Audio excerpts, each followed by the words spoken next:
আবারও শুরু হলো বহু আলোচিত সামাজিক জুটি শাকিব খান ও বুবলি। হঠাৎ করেই আবার একসঙ্গে হাজির, তাও সরাসরি নিউ ইয়র্ক থেকে।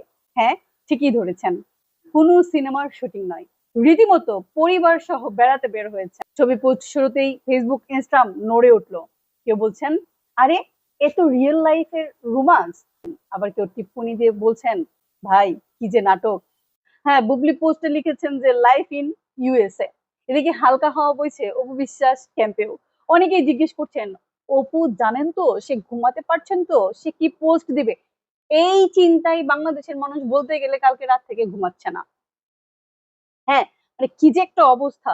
আমার কথা হচ্ছে, যাই করি একটু ফান করলাম, বাট এত বাংলাদেশের মানুষ এই ওদের ব্যাপারটা নিয়ে এত মাতামাতি কেন করছে? মাতামাতির কারণগুলো কি? ওই যে তাদেরকে একসঙ্গে একটু দেখছে, মানে একেবারে সামনে সামনে, যেটা হচ্ছে মানে কাদা ছোড়াছুড়ি হইতেছিল এতদিন। অপু বলতেছিল ওর সাথে ভালো সম্পর্ক, আবার বুবলি ইঙ্গিত দিচ্ছিল তার সাথে ভালো সম্পর্ক।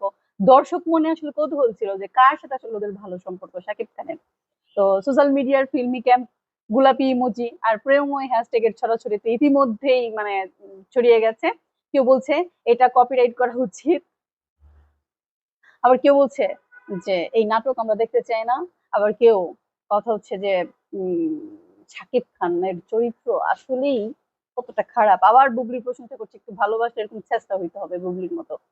সাকিব বুবলির এই হঠাৎ একসাথে নিউ ইয়র্ক ভ্রমণ অনেকের মনে প্রশ্ন তুলেছে, আবার অনেকের হৃদয়ে পুরনো ভালোবাসার গন্ধ ছড়িয়েছে।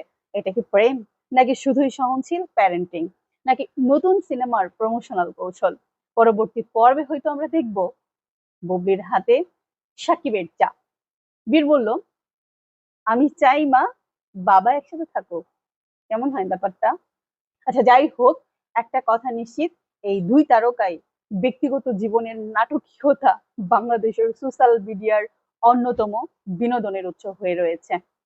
তাদেরকে আসলে কেউ সম্মান করে বলে আমার মনে হয় না। প্রত্যেকটা মানুষ তাদেরকে নিয়ে হাসি তামাশা করে, তাদেরকে একটা বিনোদনের উৎস মনে করে।